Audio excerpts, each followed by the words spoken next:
آج پاکستان کی حالت اتنی خراب ہو چکی ہے جس کی وجہ سے 2023 میں 7 لاکھ کے قریب لوگ پاکستان چھوڑ کر جا چکے ہیں، جس میں 17,000 سے زیادہ ہائی کوالیفائڈ اور پڑھے لکھے لوگ شامل تھے۔ پاکستان کے اندر کاروبار جو ہے وہ کئی کرائسس کا شکار ہے۔ 2022 اور 2023 کے درمیان کم ایکسپورٹ اور معاشی بحران کی وجہ سے کئی ٹیکسٹائل انڈسٹریز کو بند کیا گیا تھا۔ انڈسٹریز بند ہونے کی وجہ سے 70 لاکھ لوگوں کو لے آف کر دیا گیا۔ دوسری طرف انفلیشن ریٹ جو ہے وہ پاکستان میں 30% کے قریب پہنچ چکا ہے، اور اس انفلیشن میں عام آدمی کی ایوریج سیلری 25,000 ہے، جبکہ اس کے اخراجات اس سے بھی زیادہ ہیں۔ اگست 2023 میں الیکٹریسٹی بلز کے اندر گورنمنٹ کی طرف سے اتنے زیادہ ٹیکسز لگائے گئے تھے کہ عام آدمی کی ایوریج انکم سے زیادہ بلز کی پیمنٹ تھی، جس کو لے کر لوگ سڑکوں پر بھی نکلے تھے۔ آج پاکستان کے اوپر قرضہ جو ہے وہ $280 بلین تک ہو چکا ہے، اور 2023 میں پاکستان ڈیفالٹ ہونے کے قریب چلا گیا تھا۔ اتنے مسائل ہونے کے باوجود پاکستان قدرتی وسائل سے بھی مالا مال ہے۔ پاکستان میں دنیا کی دوسری سب سے بڑی سالٹ مائن، 5ویں سب سے بڑی گولڈ مائن، 7ویں سب سے بڑی کاپر مائن، 5ویں سب سے بڑی کول مائن اور 10ویں سب سے بڑی گندم اور چاول پیدا کرنے کی صلاحیت ہے۔ لیکن ان ساری صلاحیتوں کے باوجود پاکستان کی اکانومی کو کوئی فرق نہیں پڑتا، جب تقریباً 40% لوگ انتہائی غربت کی زندگی جی رہے ہیں۔ ہیومن ڈیولپمنٹ انڈیکس کے مطابق 2023 میں پاکستان جو ہے وہ 193 کنٹریز میں سے پوورٹی کے لحاظ سے 161 نمبر پر ہے۔ پاکستان میں 5% لوگوں کے پاس اتنی ویلتھ ہے کہ وہ باقی 95% لوگوں پر بھاری ہیں۔ کئی رپورٹس کے مطابق پاکستان کی پوورٹی کے پیچھے کئی وجوہات ہیں، جبکہ یہ قدرتی وسائل سے بھی مالا مال ہے اور اس میں ترقی کی صلاحیت بھی موجود ہے۔ لیکن ان ساری صلاحیتوں اور سارے وسائل کے باوجود پاکستان غریب کنٹری کیوں ہے؟ آج اس کی پوورٹی کے پیچھے اصل وجہ کیا ہے، اس پر ڈسکس کریں گے۔ Pakistan has faced a dire economic crisis. 9.5 crore Pakistani اس وقت غربت کی زندگی گزار رہے ہیں۔ Over 12.5 million Pakistanis have fallen below the poverty line. Pakistan میں 40% لوگ غربت کی لکیر سے نیچے ہیں۔ دیکھیں، پاکستان کو غیر ترقی یافتہ کنٹری نہیں ہے، یہ آبادی میں اضافے سے بڑھ کر صرف اور صرف معاشی بحران کو کنٹرول کرنے میں ناکام رہا ہے۔ پاکستان نے جو بنیادی ضرورتیں ہیں ان کو نظر انداز کیا ہے، خاص طور پر تعلیم، صحت کی دیکھ بھال اور انڈسٹریز، مینوفیکچرنگ وغیرہ۔ انہوں نے بنیادی ضرورتوں کی بجائے سڑکیں، ایئرپورٹس اور مین چیز گورنمنٹ پریویلیج پر دھیان دیا ہے۔ ہر پولیٹیشین الیکشن سے پہلے عوام سے یہ وعدے کرتے ہیں کہ ان کے پاس ایسے فارمولے ہیں جس سے وہ پاکستان کی قسمت چمکا سکتے ہیں، مگر کسی نے بھی آج تک نہیں چمکائی۔ اس بار بھی IPP یعنی استحکام پاکستان پارٹی، جو جہانگیر ترین کی پارٹی ہے، وہ عوام سے یہ وعدے کر رہی ہے کہ وہ حکومت میں آنے کے بعد 300 یونٹ فری بجلی دیں گے، پیٹرول سستا کریں گے، مزدور کی اجرت 50,000 ہوگی اور کسانوں کو ریلیف دیں گے وغیرہ وغیرہ۔ لیکن اگر دیکھا جائے تو 300 یونٹ فری بجلی دینے سے یا پریویلیج دینے سے پاکستان ترقی نہیں کر سکتا۔ اس کے لیے لیا گیا لون ختم کرنا ہوگا یا لون کو کنٹرول کرنا ہوگا، انڈسٹریز مینوفیکچر کرنا ہوگی، بیوروکریسی کی پریویلیج ختم کرنا ہوگی، اور سب سے بڑی چیز کرپشن فری پاکستان بننا ہوگا۔ پولیٹیشین اتنا سارا پیسہ انویسٹ کر کے اپنی پارٹی کو حکومت میں لے کر آتے ہیں اور بعد میں وہ پیسہ حکومت میں آ کر اس سے زیادہ کما لیتے ہیں، اور 1947 سے لے کر اب تک یہی سلسلہ چلتا آ رہا ہے۔ پاکستان کرائسس کے پیچھے یہ ایک وجہ نہیں بلکہ شروع میں ہی کچھ ایسی چیزیں ہوئی جس سے پاکستان آج اس کنارے پر کھڑا ہے۔ ان چیزوں کو سمجھنے کے لیے ہمیں تھوڑا سا پیچھے جانا ہوگا۔ دیکھیں، جب انڈیا اور پاکستان کی پارٹیشن ہوئی تو اس وقت برٹش انڈیا کی جو پاپولیشن ہے وہ تقریباً 400 ملین تھی، جس میں پارٹیشن کے وقت تقریباً 15 ملین سے زیادہ لوگ جو ہے وہ پاکستان ہجرت کر جاتے ہیں، اور باقی جتنی پاپولیشن تھی وہ انڈیا میں ہی رہ گئی۔ اور اس پارٹیشن میں ایسٹ، آرمی اور لینڈ کو لے کر برٹش جو ہے وہ ہندوستان اور پاکستان دونوں کے درمیان تقسیم کر دیتے ہیں۔ اس تقسیم میں ایک ایگریمنٹ بنایا گیا اور اس ایگریمنٹ میں اوور آل ایسٹ کا 17.5% پاکستان کو دے دیا۔ اس وقت ہندوستان کے پاس قریباً 400 کروڑ روپے تھے، جس میں 75 کروڑ جو ہے وہ پارٹیشن کونسل جو ہے وہ پاکستان کے سینٹرل بینک کو الاٹ کرتی ہے، اور آرمی کی تقسیم میں 1/3 ملٹری پاکستان کے حصے میں آئی، جس میں 2,60,000 فوجی ہندوستان میں ہی رہ گئے، جبکہ 1,40,000 فوجی پاکستان ہجرت کر گئے، اور رقم کی تقسیم میں 20 کروڑ 15 اگست 1947 کو ہی پاکستان کو دے دیے گئے، اور وعدہ کیا کہ باقی رقم بھی قسطوں میں ادا کر دی جائے گی۔ اس وقت پاکستان کو اپنے ریفیوجیز کو سیٹ کرنے کے لیے پیسوں کی ضرورت تھی، मगर उस वक्त कश्मीर को लेकर इशू चल रहा था, जिस वजह से बाकी रकम की वसूली रोक दी गई। आज़ादी के बाद मोहम्मद अली जिन्ना वाहिद लीडर थे जिनका ख्याल था कि पाकिस्तान इस्लाम के नाम पर बना है और पाकिस्तान में इस्लाम के मुताबिक लोग ईमानदारी, नज़्म ज़िब्त और कानून के मुताबिक ही इंसाफ करेंगे। अगर मोहम्मद अली जिन्ना के बाद कोई ऐसा लीडर नहीं आया जो इन असूलों पर पूरा उतरा हो। पाकिस्तान की आज़ादी के पिछले 75 सालों में जितने भी पॉलिटिशियन आए वो कुर्सी को लेकर ही आपस में लड़ते रहे और एक दूसरे पर कीचड़ उछालते रहे, लेकिन जो प्राइम मिनिस्टर गवर्नमेंट में आता है वो तबाही का जिम्मा पिछली हुकूमत पर डाल देता है और खुद भी वही करता है जो पिछली हुकूमत करके गई होती है, यानी महंगाई वगैरह। दूसरी तरफ अगर कोर्ट्स की बात की जाए तो कोर्ट्स में इतने सारे पेंडिंग केसेस पड़े हैं कि उनको हल करते करते कई साल गुजर जाएंगे। 16 अक्टूबर 1951 को पाकिस्तान के पहले प्राइम मिनिस्टर लियाकत अली खां को भरे मजमे में कत्ल कर दिया गया। उनके कत्ल होने के बाद ख्वाजा निजामुद्दीन जो है उनको 17 अक्टूबर 1951 को प्राइम मिनिस्टर बनाया गया। पहले प्राइम मिनिस्टर को किसने गोली मारी आज तक नहीं पता चला। इसके बाद 2007 में इलेक्शन कैंपेन के दौरान बेनजीर भुट्टो जो है उनको जलसे में कत्ल कर दिया गया। 2022 में अरशद शरीफ को किनिया में गोली मार दी गई, केस ही नहीं बनाया गया, उनके कत्ल का सुराग ही नहीं लगाया गया। इमरान खान पर लॉन्ग मार्च रैली में सीधी फायरिंग की गई, वो केस भी हवा में उड़ गया। इतनी बड़ी इंटेलिजेंस एजेंसीज होने के बावजूद इन कत्ल का, अटैक और धमाकों का पता नहीं लगाया गया। इमरान खान जो पाकिस्तान के एक्स प्राइम मिनिस्टर थे उनको गोलियां लगने के बाद जब उन्होंने FIR कटवाई तो FIR ही नहीं काटी गई। इस चीज से अंदाजा लगाया जा सकता है कि अगर एक्स प्राइम मिनिस्टर FIR कटवा रहा है और पुलिस उसकी FIR नहीं काट रही तो पाकिस्तान में आम आदमी की पावर का या कानून का थोड़ा सा अंदाजा तो आप लगा सकते हैं। वजीराबाद हमला केस में इंदराज मुकदमा के मामले पर पंजाब पुलिस डट गई। पुलिस ने FIR के इंदराज की दरखास्त वसूली करने से इनकार कर दिया है। PTI कारकुनों ने थाने के बाहर एहतजाज किया। देखें, आज़ादी से लेकर अब तक पॉलिटिकल इंस्टेबिलिटी तो चलती आ रही है, जिस वजह से आज़ादी के चंद साल बाद ही पाकिस्तान मिलिट्री ने पॉलिटिशियन को हटाकर टेम्परेरी कंट्रोल अपने कब्जे में ले लिया। और ये जो कंट्रोल हासिल किया इसमें मिलिट्री ने पॉलिटिशियंस को सीधा सीधा कुर्सी से हटाया और खुद हुकूमत की कुर्सी पर बैठ गए। 1958 में पाकिस्तान के पहले president major general Sikandar Mirza ने पाकिस्तान के आइन को मुअत्तल करके फेरोज खान की हुकूमत का तख्ता उल्टा दिया और उनकी जगह वो खुद सदर बन गए और उस वक्त army chief general Ayub Khan को चीफ मार्शल लॉ एडमिनिस्ट्रेटर मुकर्रर किया और 17 अक्टूबर 1958 को पाकिस्तान में मार्शल लॉ लगा दिया गया। जब सिकंदर मिर्जा ने अयूब खान को इतनी पावर दी तो अयूब खान ने उसी पावर का इस्तेमाल करके 13 दिन बाद सिकंदर मिर्जा को इस सदर के ओहदे से हटा दिया और उनकी जगह वो खुद सदर बन गए। इसके बाद आर्मी की पॉलिटिशियन के खिलाफ कई बगावतें हुई। 1976 में जुल्फ़िकार अली भुट्टो ने ज़िया-उल हक को आर्मी चीफ बनाया और आर्मी चीफ इस भरोसे से बनाया कि ज़िया-उल हक कभी भी मेरे खिलाफ बगावत नहीं कर सकता, क्योंकि ज़िया-उल हक उस वक्त भुट्टो से बहुत ही वफादार था। मगर 1977 में ज़िया-उल हक ने भुट्टो के खिलाफ बगावत करके उसको प्राइम मिनिस्टर के ओहदे से हटा दिया और बाद में फजल इलाही चौधरी के प्रेसिडेंट के ओहदे से इस्तीफा देने पर ज़िया-उल हक जो है वो खुद सदर बन जाते हैं और 1988 तक वो सदर रहते हैं। मिस्टर भुट्टो की हुकूमत ख़त्म हो चुकी है। सारे मुल्क में मार्शल लॉ नाफिज कर दिया गया है।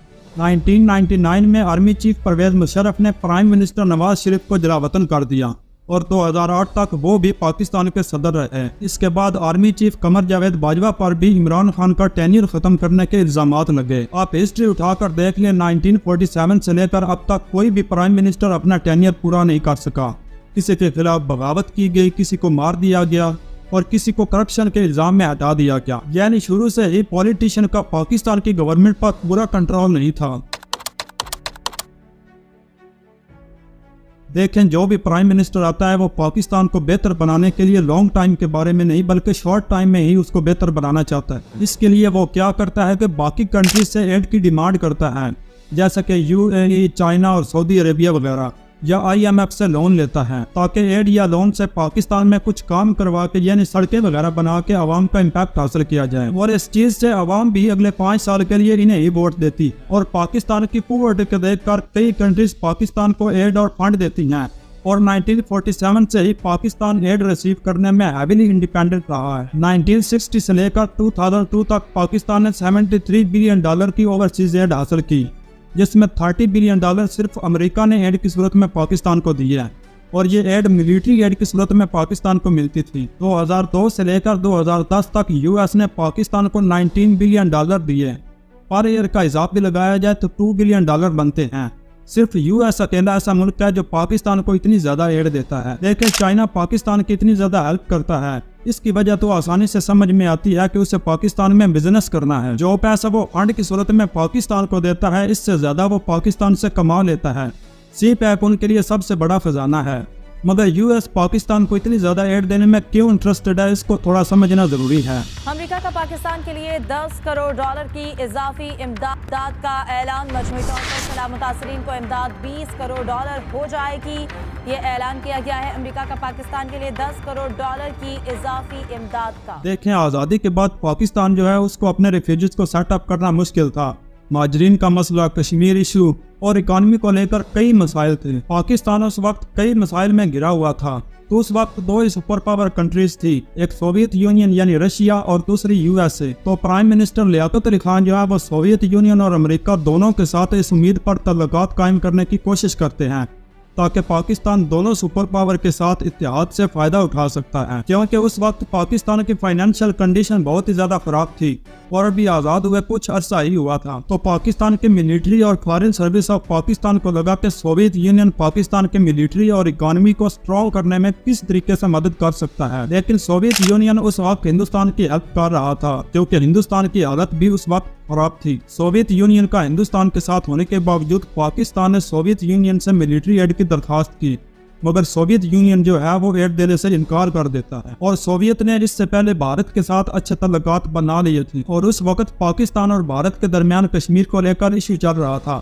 جس وجہ سے بھارت ایک طرح سے پاکستان کا دشمن تھا. اور اس تنازع میں سوویت یونین جو ہے وہ بھارت کے ساتھ تھا، جس وجہ سے سوویت نے پاکستان کی ہیلپ کرنے سے انکار کر دیا تھا. پاکستان کے کئی لوگوں نے سوویت یونین کی اس مدد کو نامناسب بھی سمجھا کیونکہ وہ بھارت کا اتحادی تھا. اس وقت امریکہ اور سوویت یونین آپس میں دشمن تھے اور ان کا آپس میں کوئی ایشو چل رہا تھا. تو سوویت کے اس انکار کا فائدہ اٹھا کر امریکہ کو لگا کہ پاکستان ایک بہترین لوکیشن ہو سکتی ہے سوویت سے مقابلہ کرنے کے لیے، ان پر نظر رکھنے کے لیے. تو اس چیز کو لے کر 1950 میں امریکہ جو ہے وہ پرائم منسٹر لیاقت علی خان کو سرکاری وزٹ کی دعوت دیتا ہے اور پاکستان کے ساتھ تعلقات بنانے کی کوشش کرتا ہے. تو لیاقت علی خان یہ سوچتے ہیں کہ امریکہ اور سوویت یونین آپس میں دشمن ہیں اور دونوں کے ساتھ تعلقات رکھنا ممکن نہیں، یعنی کسی ایک سپر پاور کے ساتھ ہی تعلقات بنائے جا سکتے ہیں. تو انہوں نے کیا کیا کہ امریکہ کو اپنا اتحادی سمجھا اور سرکاری وزٹ کو قبول کیا. اور یہ جو وزٹ تھا وہ 3 مئی 1950 سے لے کر 25 مئی تک جاری رہا. اس وزٹ میں یہ الزام لگایا گیا تھا کہ امریکی صدر ٹرومین نے پاکستان کے پرائم منسٹر سے یہ درخواست کی تھی کہ CIA کو پاکستان میں ایک اڈا بنانے کی اجازت دی جائے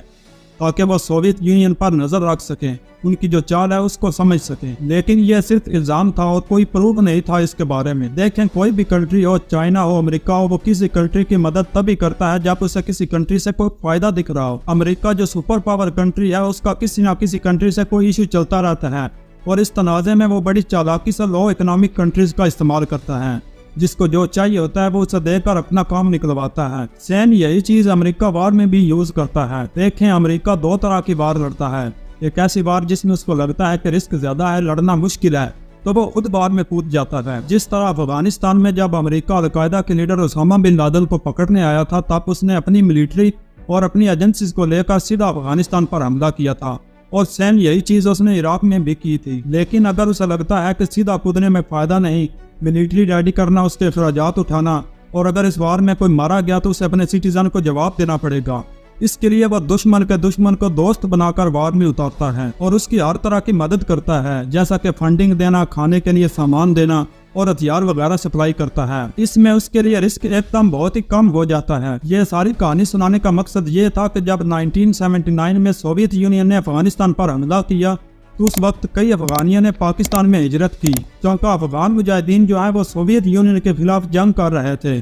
تو اس وقت امریکہ نے افغانیوں کو اپنے دشمن کا دشمن یعنی اپنا دوست سمجھا اور پاکستان بھی افغانیوں کو اپنا مسلمان بھائی سمجھ کر اس کی وار میں مدد کرنا چاہتا تھا. اور امریکہ نے اس میں اپنی جنگ منانے کے لیے افغانستان کی مدد کرنا شروع کر دی اور افغانستان کی مدد کرنے کے لیے اس کو پاکستان ایک بہتر آپشن کے طور پر نظر آیا اور اس نے ڈائریکٹ مجاہدین کو ہتھیار، کھانا اور ضرورت کی چیزیں سپلائی نہیں کی، بلکہ اس کے لیے اس نے مجاہدین کو سامان وغیرہ سپلائی کرنے کے لیے پاکستان کو ایڈ کی صورت میں فنڈنگ جاری کی. اس فنڈنگ سے پاکستان ملٹری نے افغان مجاہدین کو ٹریننگ دینا شروع کی. یہ مجاہدین کی ٹریننگ کی جو باتیں ہیں وہ مشرف صاحب نے خود کیمرے کے سامنے آن دی ریکارڈ بولی ہیں. ایک ریلیجس ملیٹنسی ہم نے پاکستان کے حق میں یہاں انٹروڈیوس کی سوویٹس کو نکالنے کے لیے. ٹھیک ہے، ہم مجاہدین لائے پوری دنیا سے، हमने तालिबान को ट्रेन किया, उन्हें वेपन्स दिए, उनको अंदर भेजा। वो हमारे हीरो थे। और उसामा बिन लादेन जो था वो शुरू से ही अमेरिका के खिलाफ था, क्योंकि अमेरिका का इसराइल के साथ इत्तेहाद होने की वजह से और इसराइल का फलस्तीन के ऊपर जुल्म करना, ये सब उसामा बिन लादेन को गवारा नहीं था। तो इस सोवियत अफगान जंग के दौरान 1981 में अमेरिका ने पाकिस्तान को मिलिट्री और इकोनॉमिकली $3.2 बिलियन की एड दी, ताकि अमेरिका की एड से सोवियत मुखालिफ अफगान मुजाहिदीन को पाकिस्तान ट्रेनिंग दे और हथियार वगैरह सप्लाई करें। इससे पाकिस्तान अफगानिस्तान की मदद तो पहले से ही करना चाहता था, मगर अमेरिका की फंडिंग से अफगानिस्तान की मदद करना उसके लिए और भी आसान हो गया। एक मरतबा अमेरिका ने ज़िया-उल हक को $325 मिलियन इमदाद की पेशकश की, जिसको ज़िया-उल हक ने मूंगफली कहकर मुस्तरद कर दिया। 1979 से लेकर 1989 तक अमेरिका हर तरह से पाकिस्तान को एड देता रहा और ये एड सोवियत मुखालिफ पॉलिसियों के लिए देता था। मगर जब 1989 में सोवियत मिलिट्री अफगानिस्तान से चली गई तो अमेरिका ने भी पाकिस्तान को एड देना बंद कर दी और बाद में डोनाल्ड ट्रंप जो है वो 2018 में पाकिस्तान की तरफ जाने वाली हर किस्म की एड बंद कर देता है। जब सारी कंट्रीज अपनी इकानमी को बेहतर करने की कोशिश कर रही थी, उस वक्त पाकिस्तान एड और लोन से अपनी इकानमी को बेहतर करने की कोशिश कर रहा था। इसके लिए पॉलिटिकल इंस्टेबिलिटी तो पहले से ही थी, कोई भी प्राइम मिनिस्टर अपना टेन्योर पूरा नहीं कर रहा था। तो दूसरी तरफ पाकिस्तान जो है वो बिला वजह किसी की जंग अपने सर ले रहा था। पाकिस्तान के अवाम तो इन एड से या लोन वगैरह से खुश नहीं थी, क्योंकि एड से पाकिस्तान किसी की जंग में बिला वजह शामिल हो रहा था और लोन का कर्जा भी पाकिस्तान अवाम के ऊपर ही आ रहा था, जो वो टैक्स की सूरत में पे कर रहे थे। पाकिस्तान ने कर्जे लेने के लिए IMF के साथ 23 प्रोग्राम्स किए, जिनमें अगर टोटल कर्जे की बात की जाए तो वो $280 बिलियन तक हो चुका है, जो पाकिस्तान की टोटल GDP का 94% बनता है। इतनी ज्यादा एड और लोन लेने के बावजूद पाकिस्तान की इकानमी को कोई फर्क नहीं पड़ा। देखें 11 सितंबर 2001 को क्या हुआ कि अमेरिका की 2 बड़ी बिल्डिंग के साथ हवाई जहाज हाईजैक करके टकराए गए, जिसमें दोनों बिल्डिंग्स तबाह हो गई और इस अटैक में कई अमेरिकन सिटीजन मारे गए। इस अटैक को हिस्ट्री का बहुत बड़ा अटैक माना जाता है और इसको 9/11 अटैक बोला जाता है। इस 9/11 अटैक के बाद अमेरिका ने इल्जाम लगाया कि अफगानिस्तान में मौजूद मुजाहिदीन का जो ग्रुप है, यानी अलकायदा ग्रुप, उसका जो लीडर है उसामा बिन लादेन, उसने ये अटैक करवाया है। उसामा बिन लादेन जो है वो उस वक्त अफगानिस्तान में मौजूद था और अमेरिका के लिए वो एक मोस्ट वांटेड क्रिमिनल था। इस चीज को लेकर अमेरिका जो है वो सीधा अफगानिस्तान में नहीं घुस सकता था, इससे उनके मिलिट्री को काफी नुकसान हो सकता था। अफगानिस्तान में घुसने के लिए उनके पास बेहतरीन लोकेशन थी पाकिस्तान। इससे पहले भी अमेरिका ने 1979 में सोवियत अफगान वार में पाकिस्तान को मिलिट्री एड की सूरत में फंड दिए थे और इस बार भी पाकिस्तान उसे एक फायदे के तौर पर नजर आ रहा था। तो दोबारा पाकिस्तान के फिजाई अड्डे इस्तेमाल करने के लिए अमेरिका ने पाकिस्तान से इजाजत मांगी, जिस पर पाकिस्तान ने वो अड्डे इस्तेमाल करने की इजाजत अमेरिका को दे दी। ये वो टर्निंग पॉइंट था जिससे पाकिस्तान ने अमेरिका की जंग अपने सर ले ली थी और इसके बदले अमेरिका ने पाकिस्तान को कुछ एड दी। तो उसामा को पकड़ने के लिए जब अमेरिका ने अफगानिस्तान पर हमला किया तो उस वक्त अफगानिस्तान से कई टेररिस्ट पाकिस्तान में घुस आए और टेररिस्ट जो है उन्होंने पाकिस्तान का अमेरिका का साथ देने पर पाकिस्तान में ही टेररिज्म स्टार्ट कर दी। पाकिस्तान में 9/11 अटैक के बाद टेररिज्म अपने जोर पर थी। खुलेआम शॉपिंग मॉल्स, मसाजिद और जहां पर लोग इकट्ठे होते थे वहां बम धमाके होने लगे। इससे पाकिस्तान ने अमेरिका की जंग अपने साथ लेने पर उसके अपने ही लोग मारे जाने लगे। अमेरिका ने पाकिस्तान का साथ देने पर जितनी एड दी थी उससे ज्यादा पाकिस्तान ने अपना नुकसान करवा लिया था और इस जंग में पाकिस्तान के 65,000 लोग मारे गए। आज पाकिस्तान एक $2 बिलियन लोन लेने के लिए IMF के पास जाता है। अगर एक $2 बिलियन या $3 बिलियन पाकिस्तान की इकानमी को बेहतर कर सकता है, तो इस टेररिज्म वार में 9/11 अटैक के बाद 2001 से लेकर अब तक पाकिस्तान को $127 बिलियन का नुकसान हुआ। इस फाइनेंशियल लॉस के अलावा बेगुनाह पाकिस्तानी शहरी मारे गए। ये सारी चीजें होने के बाद भी पूरी दुनिया की तरफ से ये इल्जाम लगाया गया कि पाकिस्तान टेररिज्म को पनाह देता है। इसी टेररिज्म वार में 2009 में श्रीलंकन टीम की बस पर भी लाहौर में अटैक हुआ था, जिसमें 6 श्रीलंकन क्रिकेटर जख्मी हुए थे। बाद में जब इमरान खान हुकूमत में आए तो उन्होंने पार्लियामेंट में कहा था कि अमेरिका की जंग बिला वजह हमने अपने सर ली थी। इस टेररिज्म वार में हमारे लोगों को शहीद किया गया। देखें पाकिस्तान में करप्शन, रिश्वतखोरी एक ऐसा मसला है जिसको आज तक हल नहीं किया जा सका। करप्शन बड़े बड़े पॉलिटिशियन तो करते ही हैं, मगर पाकिस्तान के सरकारी ऑफिस में भी करप्शन हो रही है। दूसरी तरफ पॉलिटिकल लेवल पर करप्शन केसेस हम रोज टीवी पर देखते हैं और कई पॉलिटिशियन पर करप्शन केसेस अभी भी चल रहे हैं। लेकिन अगर थोड़ा सा बैक हिस्ट्री में देखें तो 2008 से लेकर 2013 के बीच पाकिस्तान पीपल पार्टी की हुकूमत थी और ये जो हुकूमत थी इसमें सबसे ज्यादा करप्शन हुई।